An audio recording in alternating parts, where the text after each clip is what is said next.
The numbers blurred together on the bank statement as my hands trembled. $5,000 missing. Not a mistake, not a glitch, methodically siphoned away in small increments over 3 months. I recognized Sophie's handwriting on the forged checks, each one a perfect imitation of her mother's signature. My name is Vivian, and until this moment, I thought I was doing everything right. Supporting my husband Chris through his new job overseas, taking care of his parents, playing nice with his scheming stepsister. But now, staring at the proof of betrayal spread across my dining room table, I realized how naive I'd been.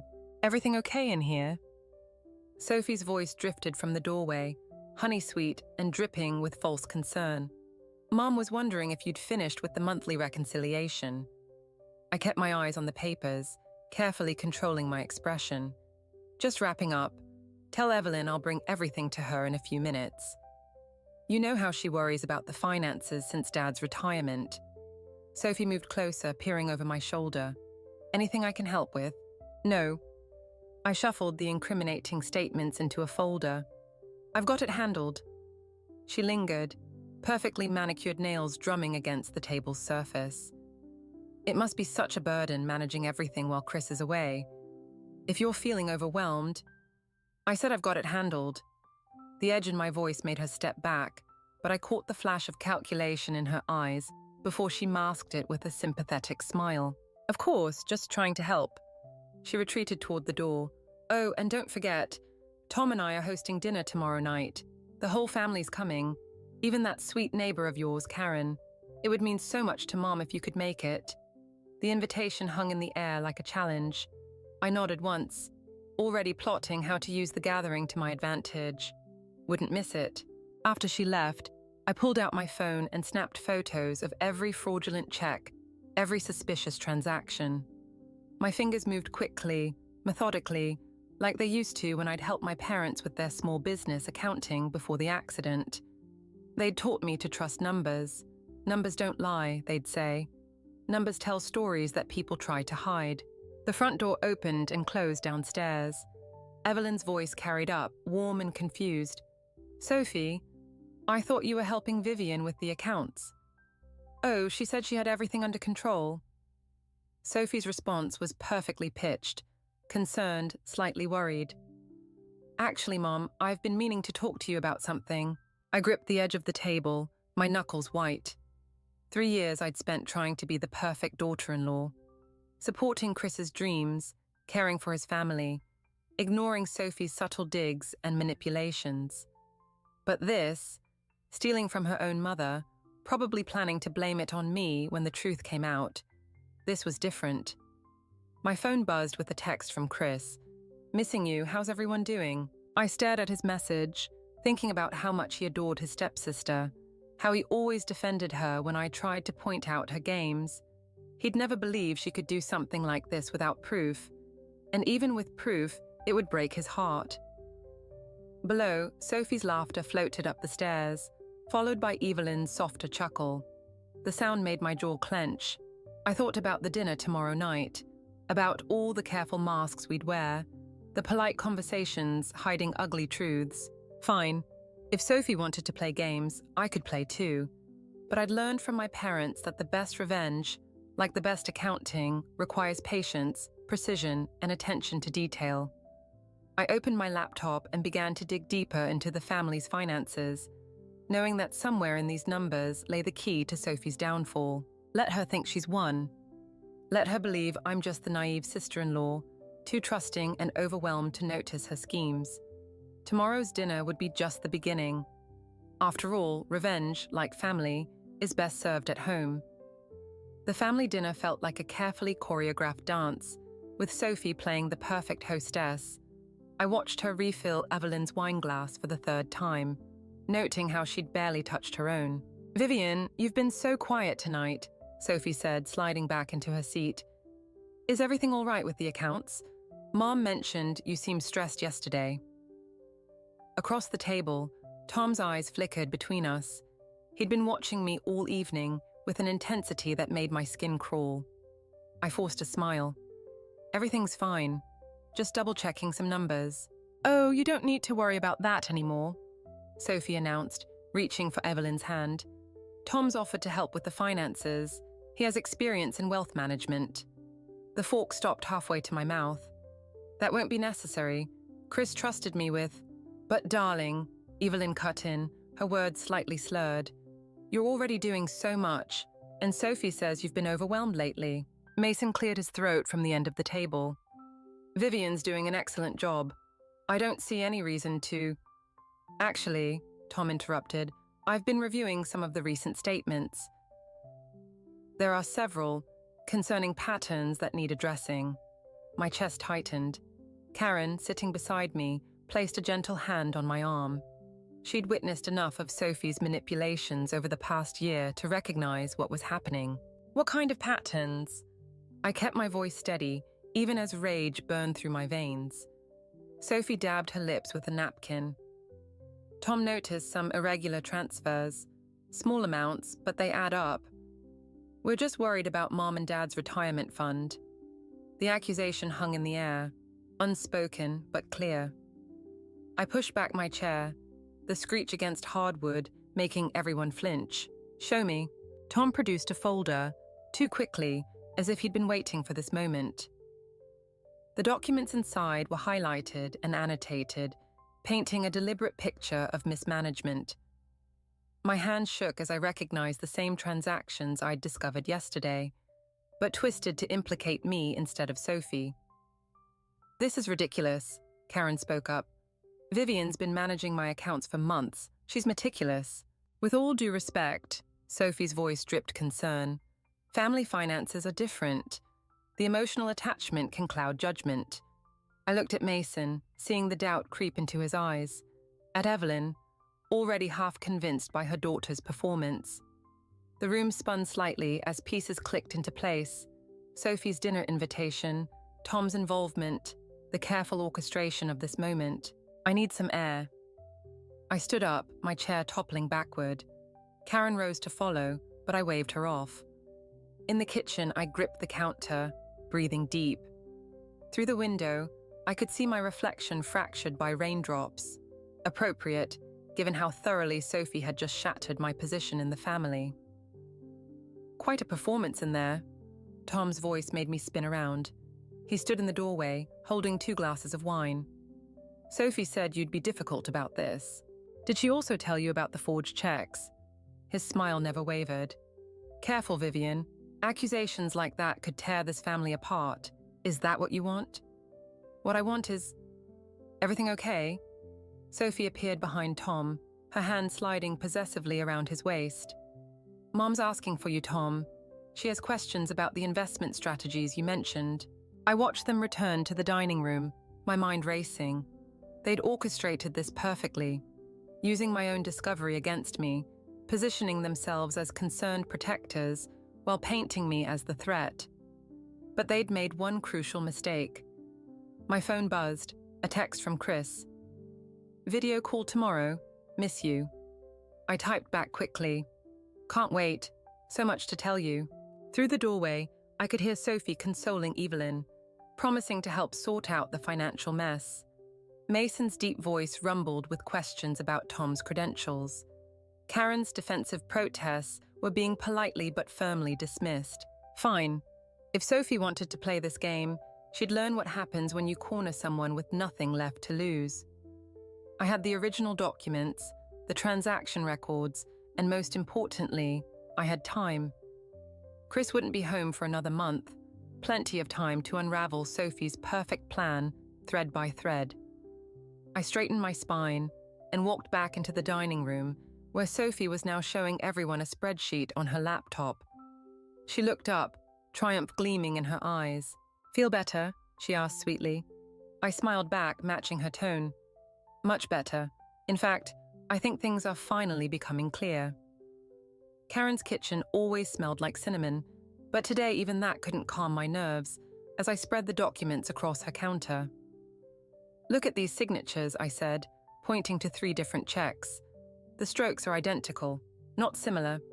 Identical. She leaned closer, frowning. Machine printed, hand forged, Sophie's work, but that's not even the worst part. I pulled up the bank records on my laptop. There's a pattern. Every time Evelyn gets her medication adjusted, there's a series of withdrawals, small enough to fly under the radar, but unless you're looking for them. Karen's face hardened. Have you told Mason? The front door slammed, making us both jump. Derek, my brother, stormed into the kitchen, his normally easygoing expression twisted with anger. Want to explain why Sophie just called me? My stomach dropped. What? She's worried about you, Viv. Says you've been making accusations, acting paranoid. Says you're under too much stress and might need help. He ran a hand through his hair. She mentioned Dad's accident, how trauma can resurface. She what? The room tilted slightly. She's using our parents' death to... To what? Derek demanded. Because from where I'm standing, you're obsessing over bank statements and forged signatures while your marriage falls apart. Chris called me too, by the way. Says you've been distant, secretive. Karen stepped between us. Derek, sit down. There's something you need to see. But before she could show him the evidence, my phone buzzed. A text from Mason. Emergency at house. Come now. The drive to the Turners took 12 minutes. I counted every second, my hands white-knuckled on the steering wheel. Derek followed in his car, still radiating skepticism and concern. We found Mason in the study, looking older than I'd ever seen him. Sophie stood beside him, one hand on his shoulder, her eyes red from crying. Tom lurked by the window, arms crossed. Show her, Mason said quietly. Sophie pulled out a familiar folder, the one I'd been keeping my evidence in, my original folder. These were in your desk drawer, she said softly. Along with these. She placed a bottle of pills beside it. Evelyn's medication. That's not possible. My voice sounded strange, distant. Those were in my home office. How did you... I found them when I was dropping off those investment documents. Tom cut in. Naturally, I felt obligated to bring them to Mason's attention. Derek stepped forward. What medication? Evelyn's anti-anxiety pills, Sophie explained, her voice trembling perfectly. The ones that keep going missing. The ones that coincide with all those suspicious withdrawals Vivian's been investigating. The trap snapped shut with an almost audible click. They'd broken into my house, stolen my evidence, and twisted it into their own weapon. And now... Where's Evelyn? I asked, suddenly aware of her absence. Resting, Mason said heavily. The doctor gave her something to help her sleep. Finding out that we trusted you. Mason, please. I stepped toward him, but Derek caught my arm. Don't, he warned. Just don't make this worse. Sophie wiped away a tear. We don't want to involve the police, your family, but you need help, Vivian, professional help. Tom knows an excellent therapist. Stop it! Karen's voice cracked through the room like a whip. She stood in the doorway, clutching her phone. I just got off a very interesting call with my friend at the bank, the one who handles the Turners' accounts. She had some fascinating things to say about recent access attempts from unauthorized IP addresses. Sophie's mask slipped for just a fraction of a second. Tom straightened, moving away from the window. Karen, Mason began. This isn't... Show them the security footage, I interrupted. From my home office, the camera I installed last week after the first break-in attempt. The color drained from Sophie's face. Tom's hand twitched toward his pocket, where I knew he kept his phone. Derek looked between us, realization slowly dawning. Viv, what's really going on here? Yes, Sophie. I met her eyes steadily. Why don't you tell them what's really going on, or should we wait for Chris to get home and explain it all at once? The tension in the room crystallized, sharp enough to draw blood. In the silence, we could hear Evelyn stirring upstairs, calling out in her medicated haze. Sophie's carefully constructed plan was unraveling, but cornered animals are the most dangerous. Her lips curved into a smile that didn't reach her eyes. Actually, she said, I think it's time we called Chris right now. Don't you? Chris's face on the video call looked exhausted, pixels breaking up as the connection wavered. I'm coming home, he said. Sophie sent me some concerning emails about the situation there. My fingers dug into the desk edge. What exactly did she tell you? That you've been acting erratic, accusing people of theft, breaking into her apartment. He rubbed his eyes. Mason called too. Said you're showing signs of what happened after your parents died. The bedroom door creaked behind me. I spun around to find Tom standing there, phone raised, recording. My stomach lurched as I realized this entire conversation was a setup. How long have you been there? Long enough, he smiled, tucking the phone away. Interesting how you didn't deny any of those accusations. I ended the call with Chris, my hands shaking. Get out. Can't do that. Sophie asked me to keep an eye on you. For your own safety, of course. He leaned against the doorframe. You know, Mason's health has been declining rapidly since all this started. The stress, probably. The threat wasn't subtle. I grabbed my keys, brushing past him. He caught my arm, gripped tight enough to bruise. Where are you going? To check on Mason. I'll drive you. The ride was silent, tension crackling. When we arrived, Sophie met us at the door, her face a mask of concern. Dad's resting, she said. The doctor gave him something for his blood pressure. Mom's with him. I pushed past her into the house, but stopped short at the sight of Derek in the living room, reviewing documents with Karen. Show her, Karen said quietly. Derek handed me a stack of papers. Bank statements, dating back 3 years. Account numbers I didn't recognize. Transactions that made my blood run cold. These were in a safety deposit box, he explained, under Mom and Dad's names. The one you never knew about. My parents' secret account. The inheritance they'd left, hidden from everyone. Everyone except... Sophie found it months ago, Karen said. She's been systematically draining it through a series of shell companies, all traced back to accounts she and Tom control. Tom's hand moved toward his pocket, but Derek was faster. Touch that phone and I break it, and maybe your fingers too. Sophie's laugh was hollow. You really think anyone will believe you?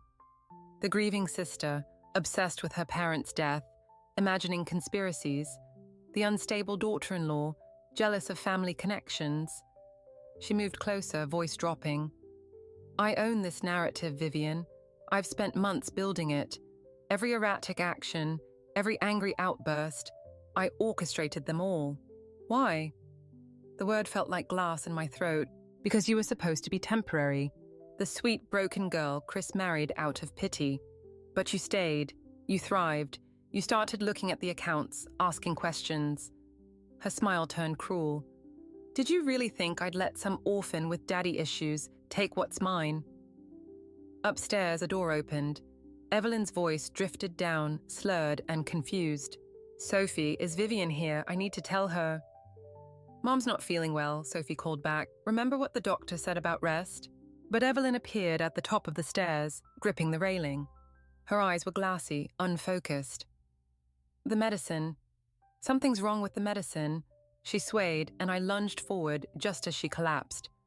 We tumbled down together, my shoulder taking the brunt of the impact. Through the explosion of pain, I heard Sophie's theatrical scream, Tom calling 911, Derek shouting. Karen's face appeared above me, her words distant. Don't move, either of you. Evelyn's hand found mine, squeezing weakly. The pills, she whispered. Sophie's been... The prescriptions... Shh, Mom. Sophie rushed over, mask firmly in place.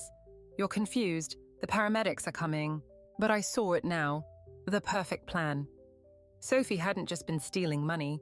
She'd been slowly poisoning her own mother, setting up her convenient decline while positioning herself as the devoted daughter. And I was the unstable outsider who would take the blame when Evelyn finally... I met Sophie's eyes over Evelyn's crumpled form. She saw the realization there and smiled, just slightly. The game had changed. This wasn't just about money anymore. This was about survival. The toxicology report felt heavy in my hands as I sat in the hospital parking lot. 3 different medications in Evelyn's system, none of them prescribed by her actual doctor. My phone buzzed with another message from Chris. Landing in 2 hours. What's really going on? I started the car instead of responding. The pharmacy records Karen had helped me obtain were spread across the passenger seat, each one showing prescriptions filled under Mason's name. all written by the same doctor, a name I didn't recognize, but Sophie obviously did. The hospital room was quiet, except for the steady beep of monitors. Mason sat beside Evelyn's bed, his shoulders hunched with exhaustion. When he saw me, something flickered across his face. Fear? Guilt? "She's sleeping," he said quietly. "The doctors say..." "Did you know?" The words came out sharper than intended. "About the prescription Sophie was filling in your name." His hands trembled slightly as he adjusted Evelyn's blanket. "You don't understand. Sophie said it was temporary, just to help with the anxiety until..." "Until what?" "Until Evelyn was too confused to manage her own finances. Until she signed everything over to Sophie." I pulled out the pharmacy records. "These aren't anxiety medications, Mason. They're sedatives, antipsychotics, drugs that shouldn't be combined. You need to leave." Sophie's voice cut through the room. She stood in the doorway, Tom hovering behind her like a shadow. "You're upsetting everyone with these ridiculous accusations." I turned to Mason. Tell her what you just told me about the prescriptions." But Mason wouldn't meet my eyes. I think I might have been confused earlier. Sophie's right, you're not thinking clearly." My laugh sounded strange, even to my own ears. Amazing how everyone around Sophie suddenly becomes confused. First Evelyn, now you. "That's enough." Tom stepped forward, reaching for my arm. "Let's take this outside." I jerked away from him, bumping into the medical cart. Something clattered to the floor, a small bottle of pills. Sophie lunged for it, but I was faster. The label showed Evelyn's name, but the medication inside didn't match the description. I'd seen enough of my parents' prescriptions after their accident to recognize the difference. "Interesting," I said, pocketing the bottle before Sophie could grab it. "I wonder what the hospital pharmacist would make of this. Give me the bottle." Sophie's composed mask cracked slightly. "You have no idea what you're doing." "Actually, I do. For the first time, I really do." I moved toward the door. "I'm taking this to the lab, then I'm calling Chris and telling him everything. The forged prescriptions, the stolen money, all of it." "Chris won't believe you." But uncertainty crept into her voice. "I've made sure of that. Maybe not at first, but unlike you, I have proof that doesn't rely on manipulation and lies." Tom blocked the doorway. "You're not going anywhere with that bottle. Let her go." Mason's voice surprised us all. He stood shakily, years of guilt etched on his face. "I'll tell Chris everything. About the prescriptions, about Sophie's threats, about what really happened to Evelyn's inheritance." Sophie spun toward him. "Dad, you can't. I can't watch this anymore." His voice broke. "I couldn't save your mother from your lies, but I can stop you from destroying another family." The monitors suddenly screamed as Evelyn's vitals spiked. Sophie used the chaos to lunge for me, her fingers clawing for the bottle. We crashed into the medical equipment, alarms blaring around us. Through the chaos, I heard running footsteps, shouts from hospital staff. Sophie's nails raked my face as she fought for the evidence that could destroy everything she'd built. "Security!" Tom's voice rose above the chaos. "She's attacking Sophie. Somebody stop her." I broke free, clutching the bottle, and ran. Behind me, Sophie's theatrical sobs echoed down the hallway, perfectly pitched to paint me as the aggressor, again. But this time was different.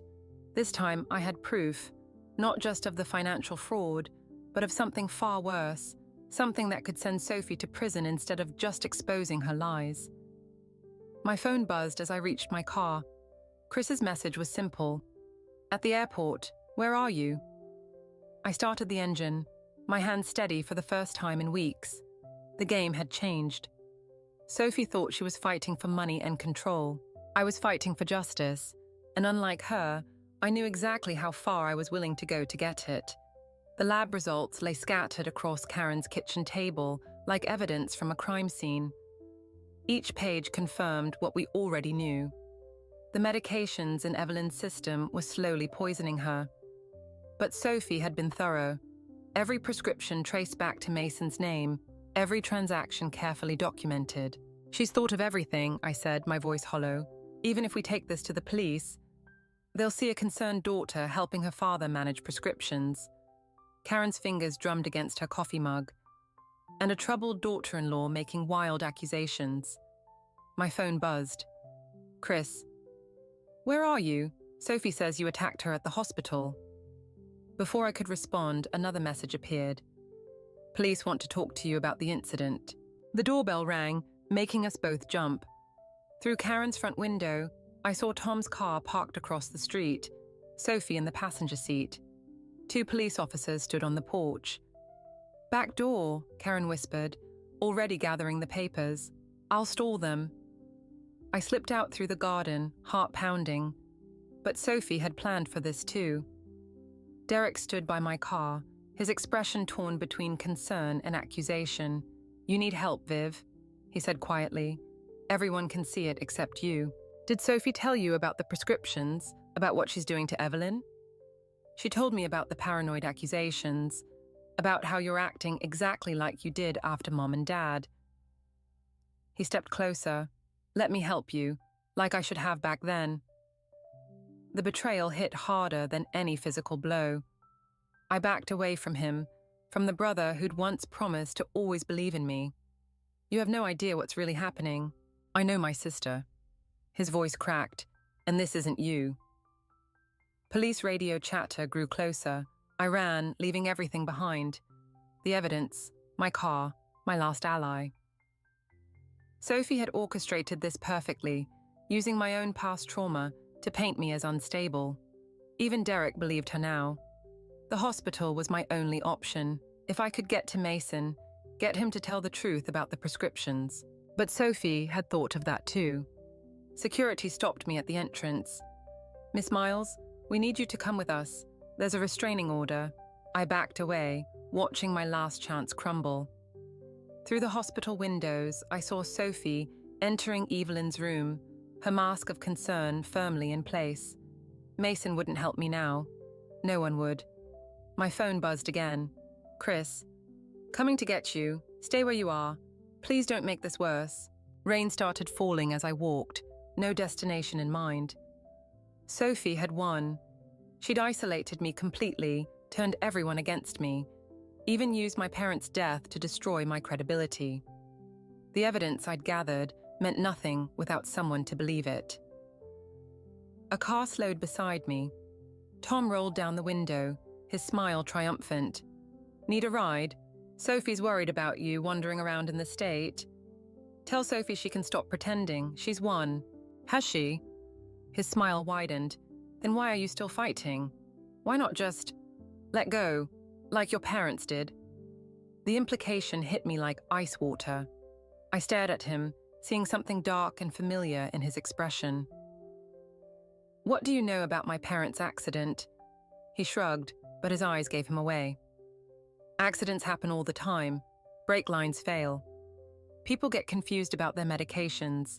Sometimes the wrong person notices discrepancies in financial records. The pieces click together with sickening clarity. Sophie hadn't just studied my past trauma, she'd helped create it. She and Tom had been practicing their techniques long before I married Chris. Tom's smile never wavered. Sophie said you were smart, figured you'd work it out eventually. Shame no one will believe you about this either. He drove away, leaving me standing in the rain with the truth too horrific to process. My phone kept buzzing. Chris, Derek, the police. Each one convinced I was having another breakdown. Each one ready to help Sophie protect me from myself. But they didn't understand. This wasn't about saving Evelyn anymore, or exposing Sophie's schemes. This was about justice. For my parents. For Evelyn, for everyone Sophie and Tom had destroyed. I pulled out the burner phone Karen had given me earlier. One number saved. A journalist who specialized in exposing medical fraud. Sophie thought she'd taken everything from me. She'd forgotten that people with nothing left to lose are the most dangerous. The journalist's exposé hit every major news outlet simultaneously. I watched Sophie's carefully constructed world implode from Karen's living room, my burner phone buzzing with updates. 3 other families had come forward, all with similar stories. Mysterious illnesses, missing money, manipulated prescriptions. The hospital room door clicked shut behind me. Sophie stood by Evelyn's bed, her back to the door. I wondered when you'd show up. It's over, Sophie. The police are reviewing the journalist's evidence. She turned, and I almost stepped back. The mask was gone, leaving something raw and dangerous. You think you've won? That article is circumstantial. Tom's already calling it a witch hunt. Tom's busy dealing with his own problems. The police found interesting things in his financial records. About my parents' accident. Her laugh was brittle. Prove it. Prove any of it. You're still the unstable widow's daughter, seeing conspiracies everywhere. I'm the devoted caretaker who's been slowly poisoning her mother. Mason's voice made us both turn. He stood in the doorway holding a phone. I recorded everything, Sophie. Your threats, the prescription schemes, all of it. The monitors beeped steadily as Sophie's composure cracked. You wouldn't dare. I'm your daughter. No. Evelyn's voice was weak but clear. She struggled to sit up, her eyes finally clear of the drug-induced haze. You're what I let you become, by looking away, by making excuses. Sophie moved fast, grabbing for the IV stand, but I was faster. We crashed into the medical cart, sending equipment scattering. Her nails raked my face as she fought with desperate fury. I deserved everything, she screamed. While you played happy family with your perfect new daughter-in-law, I was making sure we survived. I protected us. By killing people. I grabbed her wrists as she reached for Evelyn's IV line. Like you killed my parents. They were asking questions about the accounts, about Tom's business. Her eyes were wild now. They wouldn't stop digging, just like you. The door burst open. Chris stood there, face ash white, hearing his stepsister confess to murder. Behind him, Derek watched in horror as Sophie's facade finally shattered completely. It was supposed to be simple, she gasped, still struggling. Get rid of you like the others, but you wouldn't break. Why wouldn't you just break? Security rushed in, followed by police officers.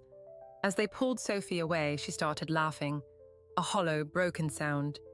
You still don't get it, do you? I won. The moment you decided to destroy me, you became exactly what I wanted. Someone capable of anything, just like me. The words hit harder than any physical blow. I looked at Chris, seeing the shock and grief in his eyes. At Derek, who couldn't meet my gaze. At Mason and Evelyn. Holding hands as their daughter was led away in handcuffs. She's wrong, Karen said quietly, appearing beside me. You exposed the truth. You protected people. But Sophie's words echoed in my head. I'd become so focused on revenge, on winning, that I'd almost lost myself in the process. The evidence would have been enough, but I'd wanted more. Wanted her to suffer like I had. Vivian. Chris reached for me, hesitant. Why didn't you tell me about your parents, about what she was doing? Would you have believed me? The question hung between us like shattered glass. I don't know, he admitted, but I believe you now. Evelyn's monitor chirped as her vitals stabilized. The doctors said she'd recover, now that the poisoning had stopped. Mason sat beside her, years of guilt evident in his posture. Derek stepped forward. I should have trusted you, should have seen. We all should have, Mason interrupted. We saw what we wanted to see, what Sophie wanted us to see. I looked down at my hands, remembering how close I'd come to crossing lines I couldn't uncross. Sophie was right about one thing, revenge changes you. But maybe the real victory wasn't in destroying her, but in refusing to become her. Chris took my hand, his grip steady. Let's go home. But home, I realized, would never be quite the same. None of us would. The courtroom emptied slowly after Sophie's sentencing. I lingered, watching her being led away, her designer outfit replaced by prison orange. She caught my eye at the last moment, and I saw something flicker across her face. Not remorse exactly, but recognition. Ready? Chris touched my shoulder gently. In the hallway, Mason waited with Evelyn, who looked stronger now that she was free from Sophie's cocktail of medications. There's something you need to see, Mason said, pulling an envelope from his jacket. I should have shown you months ago. Inside were photographs, Sophie and Tom at my parents' funeral. I hadn't noticed them there, hadn't known to look. How long have you had these? Since the investigation into their accident. His hands shook slightly. I recognized the pattern when Sophie moved in with us. The same techniques, the same slow poisoning. But I was too much of a coward to stop it. You knew. The words tasted like ash. All this time. I enabled her, Evelyn said quietly. Made excuses. Told myself she just needed more love, more patience. Even when I started feeling sick, I couldn't admit what she was doing. Derek stepped forward, his designer's eye catching something in the photos. Look at their expressions. They're not grieving, they're studying, learning from what worked. We all failed, Chris said. We saw what we wanted to see. Karen appeared with coffee, ever the steady presence. The question is, what do you see now? I looked at the photos again, at Sophie's calculated observation of others' grief, at Tom's satisfied smile, at all the signs we'd missed because we were too afraid to look closer.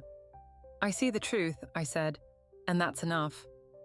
But it wasn't quite. Back home, I found a letter waiting. Sophie's handwriting, precise as ever. You think you've won, exposing everything. But ask yourself, who taught me? Who showed me how to manipulate, to poison slowly, to destroy families from within? Tom wasn't the mastermind. He was just another student like me. The real teacher is still out there, watching, learning from my mistakes. Maybe you'll ignore this, call it my final attempt to cause chaos. Or maybe you'll do what I did, start looking closer at the people around you. Either way, you're changed now.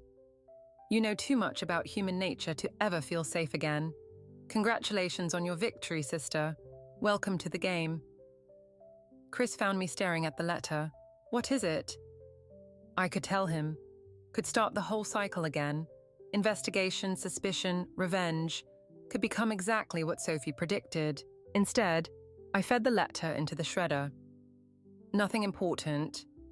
The police want to reopen some cold cases, he said. Similar patterns to what Sophie and Tom did. They'd like your help analyzing the financial records. I thought about Sophie's words, about how easy it would be to lose myself in the pursuit of more justice, more revenge, to let it consume me like it had consumed her. No, I said finally, I'm done looking backward. Derek called that evening about selling our parents' house. Evelyn and Mason were moving closer to us, starting fresh. Karen had introduced Mason to her investment group, giving him purpose beyond his guilt. Life was shifting, realigning. But late that night, I found myself at the computer, looking at Sophie's letter that I'd scanned before destroying, at the hint of a larger conspiracy, of a hidden mentor. The cursor blinked over the search bar. Waiting. Chris's arms wrapped around me from behind. Whatever you're thinking, you don't have to decide now. I closed the laptop. He was right. The truth about Sophie's mentor, if there was one, could wait. We'd earned our peace, however temporary it might be. But I kept the scanned letter, encrypted and hidden. Not out of fear or obsession, but as a reminder. Sometimes victory isn't about exposing every secret or righting every wrong. Sometimes it's about choosing which battles to fight and which to let go. Sophie had taught me that much, at least. I turned away from the computer and toward my future, knowing that some reflections are better left unexamined, at least for now.